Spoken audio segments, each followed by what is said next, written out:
Everyone wants happiness and success, and we know how to get you there. Come listen to the Leadership Society of Arizona as we teach a proven logic to help you simplify life, overcome challenges, and predict the future. You're listening to the Logic and Life Coaching Podcast. Thank you for joining us. On this podcast, we talk all about how to mentor young people. Now, if this is your first time tuning in on this podcast, well, we're happy to have you here. But we're professional mentors and coaches. We work with adults and teenagers, and we've created this podcast really to help you mentor the different teenagers in your life. On today's episode, we're talking about raising a teenager versus mentoring a teenager. And Dr. Jacob, we don't really teach parenting, right? We don't teach people how to raise their kids. No, parenting is, it is my belief that a parent, whenever someone has a child, that child was meant to be with them. And everybody is unique in how they do things. And so however they parent that child is exactly what that child needs. Mentoring, now there are different ideas on how to mentor. And so that's kind of what we specialize in, is helping a child in terms of their development in education and in adding value in life. So it's one of the things that we believe is having a mentor is not a replacement of having a parent. They're two very different things.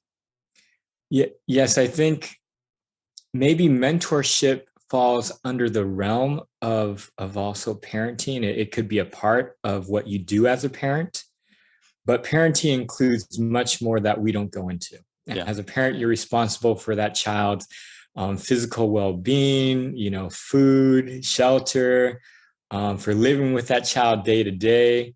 That is not necessarily our specialty. Although we have kids and we deal with it, that's not necessarily what our specialty is. Yeah, I think it's actually parenting is full-time. As a mentor, you pop in and out.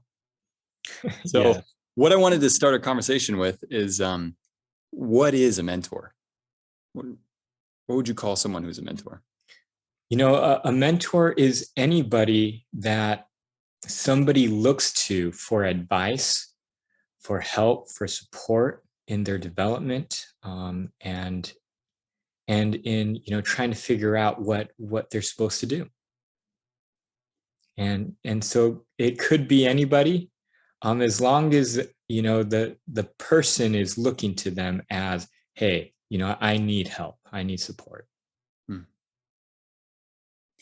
I actually, that's funny. I guess I never even thought about it that way. It's more dependent on the person who's being mentored, is what you're saying. Yes, it's very hard to mentor someone if they don't want you to be their mentor, or they're not looking to you to help them. Yeah. So really anyone can actually be a mentor as long as the person actually wants to listen to them and learn from them. Definitely. And I always tell people the most beneficial person to be a child's mentor would be their parent.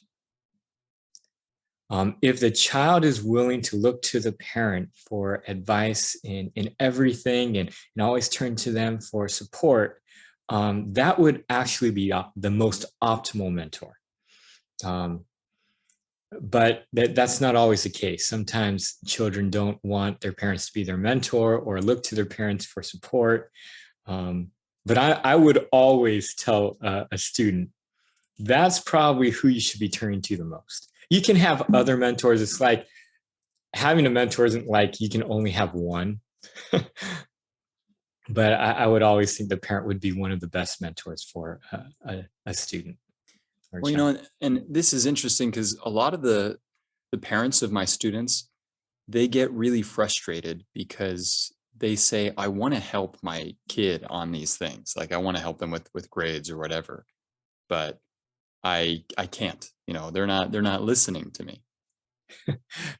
Now that is the trick, is to get the child to want to listen, to learn from the parent, which there's the quote, right? A prophet's never honored in his own country. A parent is never, really looked to for their true value within their own family. That's why sometimes you need someone else to come in and help mentor your children. That makes sense. As a parent. I think we should do an entire episode on just that. How do I help my kids if they're not listening to me? But what I think would be good to focus on now is, okay, let's say a parent is listening to this podcast and they say, yeah, of course I want to be a good mentor to my kids. What do they do? Where do they begin? How do they become a parent mentor? Now, that is one of the hardest things to do. There are many parents who do it, and they're great parents and they're great mentors, but it's very difficult because to mentor someone, it requires a certain characteristics, certain things a parent needs to do. But to do those things as the parent is really difficult. So, for example, a mentor, for them to be a great mentor, they have to really listen and really be open and accepting of the child or the student or whoever for who they are. Now, as a parent who needs to get things done, who has responsibilities with other children, maybe, that might not be possible, for everyone to do. But it's a requirement to be a mentor is you really have to accept someone for who they are and really listen to what they're saying. So would you say that not every parent even needs to be a mentor? Like, this isn't a requirement for raising a kid? No, it's not. It's not a requirement. Some kids, it might even be impossible, right, for their parent to be their mentor. Maybe because of how difficult the child is, maybe because of the circumstances of the family, the resources that are available, whatever it might be. So no, by no means is it a requirement. It's just something that's great if it's possible. And just if it doesn't, there's any number of reasons why a child might not accept the mentorship. And that's really what it comes down to. That's what you're saying, right? Is to be a good mentor, there's all these skills that help out. But at the end of the day, it really depends on if the child is going to accept this actual guidance. That is true. And even, as professional mentors, not every child can be mentored by me. That is true. Right? I'm not a good mentor for every student. And I'm very picky in the students I try to mentor, even because I know that. And I let people I work with know up front, this might not be a good fit. I'm a certain type of person with a certain type of personality. And to be a good mentor, all of that has to kind of fit together with the mentee and the mentor. And that's true, because you've been doing this for much longer than I have, at least 10 years plus. And so you have a lot more mentoring experience, a lot more wisdom than I have. But you and I, we've actually had a student in the past who used to be your student, and then they wanted to come to me. Yes. And it wasn't because, oh, this is a better mentor. It's like a personality fit or an interest fit. And it is. You were a better mentor for that person. They were able to open up, more interested, more willing to listen, right? And so it is true. So then I think the last question that I think would be on a parent's mind is, okay, let's say my kid doesn't want to listen to me, or maybe I don't have the time, or there's something that's keeping me from really mentoring my child. How do I find a good mentor for my kid? That's a good question.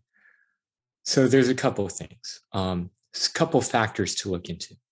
One, the more people who are options to mentor a child that your child is introduced to, the better. So purely by allowing your child to be exposed to multiple different type of mentors, increases the chances that child will find someone they want to be their mentor.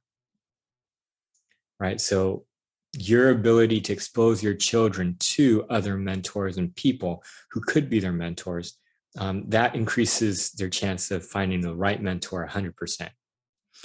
Right? Second thing is, when you understand your child more, right, the mentor is going to have to understand your child. The mentor is going to have to be that type of person that gets along with your child. So the more you understand your child, the more you're going to be able to find the right mentor for them. And the third is usually people who are in your family, relatives, places that your child usually goes. Those are usually the best places to find good mentors. One of the things you need to remember is a good mentor, it isn't determined by how much money you spend on the mentor, right? You could spend a lot of money, and I always tell families this, it's like, we're great mentors. And because of the diversity and the type of coaches we have, we do great, but we do cost money. We do cost resources. It takes time for us to do what we do. And, having a PhD in the experience and the expertise we have, we're very costly. Much more costly than if you found a family friend who had some time on their hands that could do it for free. Yeah. Right. And what makes us a better mentor than them? It would only be because we have a personality or the type of skills or expertise or experience that your child wants.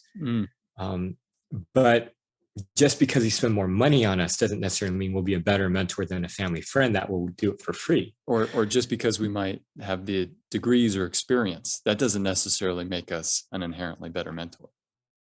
It's very true. It just depends on the child and what they need and who they feel comfortable with. You can find someone who's very young with no experience, but because of their personality and what they've been through, they might just be the right fit for your student or child. And they might be able to open them up. And as soon as a child finds someone they can relate to, feel loved by, and has a vision that is only going to lead the child to what, better directions than what they're headed in, then, that person might actually be able to help the child more than anyone else in the world.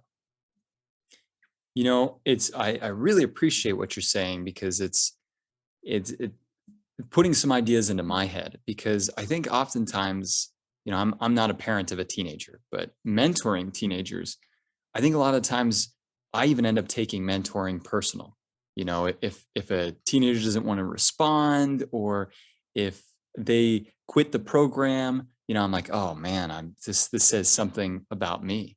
But a lot of what you're saying is that's not really the case. It really depends on the individual, and finding their mentor is this trial and error of getting them in different places, having them sit down with different people, really figuring out who they are, what they find interest in.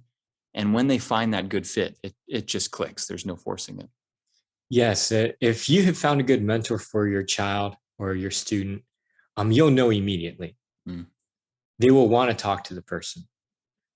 Right. I always look for the signs. Your child never wants to get on the call.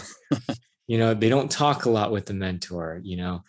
They're not interested in what's going on, what the mentor is trying to get them to do. Yeah. It's good signs that it's probably not the right fit. And as a mentoring type organization, I always try to make sure that if we have hooked up a student with someone who's not compatible with them or isn't helping them, to try to get that student out of that situation as soon as possible, and not waste resources on it, because it doesn't help the child, it doesn't help the mentor, it doesn't help anyone, and it drains the resources of the family as well.